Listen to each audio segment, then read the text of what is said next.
This year, we're going to talk about how to simplify square roots briefly before we go into more complicated operations with these.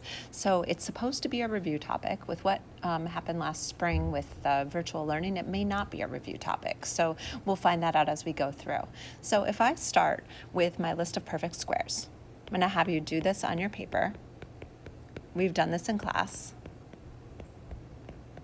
And I'm just going to go to 12. I can go further, but I would list my numbers from 1 to 12, and then I will list their squares. So 1, 4, 9, and so on. I probably could have written this a little better.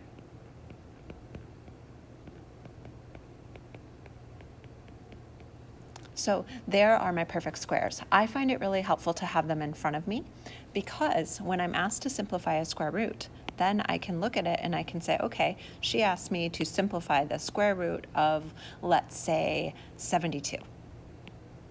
Right away, I can get a mental image and say, well, 72 is somewhere between 64 and 81.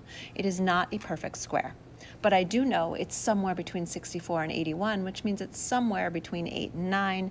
It's probably pretty much close to the middle of that. So I have that image. I also know how to factor 72. I know I can do 1 and 72, 2 and 36. So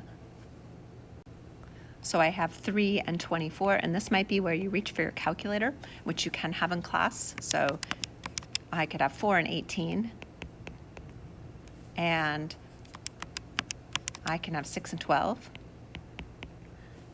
And what I'm looking for is the largest perfect square pattern. So if I see this, I look and I see, well, 36 is a perfect square. I can see that right up here. So I know that I could write 72 as 2 times 36.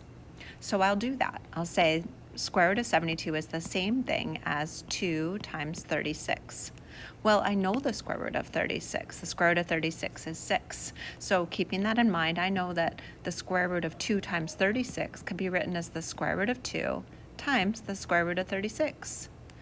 We know the square root of 36 is 6. So let's say that we now go and say that this is 6 times the square root of 2, which can be written as 6 square roots of 2. So this would be simplifying a square root. So let's look at one more. You could write your perfect square list. I have it on my prior page, so I'm not going to. Let's take a smaller one. Let's take the square root of 18. So the square root of 18. For this, it's simple for me to say, okay, so 1, 2, 3, 4, 5. 1 squared is 1, 2 squared is 4, 9, 16, and 25. Sometimes you can just write the portion, what you need. So now I know 18 is somewhere between 16 and 25. It's not a perfect square. It's somewhere between 4 and 5. So that's how big it is. So I know that I start listing my factors, 1 and 18, 2 and 9, 3 and 6. So look for one that has a perfect square, and particularly the largest perfect square. This one only has one perfect square.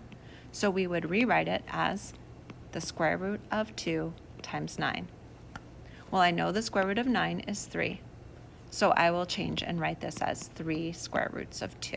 You always put the number first, because if I do this and say radical 2 times 3, perhaps there's a chance that somebody could have sloppy writing and draw it like this. That would be a problem, and it's just convention that we put the number in front. Let's try one more. So we have the square root of 96, so we're bigger again. I know that's close to 100, so I'm going to say, okay, 9 and 10. 9 squared is 81. 10 squared is 100. So you notice I don't always have to write out every single square, but writing what's close is important. So this is somewhere between 81 and 100, which means it's somewhere between 9 and 10. It's a little closer to 100 because 96 is closer to 100. So I'll start and I'll list my factors of 96, 1 and 96. And I'm going to go ahead and pause and list them all. So now I'm looking at this and I have 1 and 96, 2 and 48, 3 and 32, 4 and 24. So I see that I have a perfect square here in 16. So I could say that this is the same thing as square root of 6 times 16. I know the square root of 16 is 4, so I would rewrite this as 4 square roots of 6. Let's take one that you're going to see a lot of, square root of 8.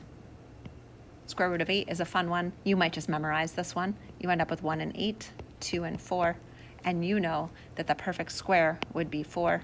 So you're going to rewrite this as square root of 2 times 4, which is the same thing as we know the square root is 4 is 2, so we'll say 2 square roots of 2.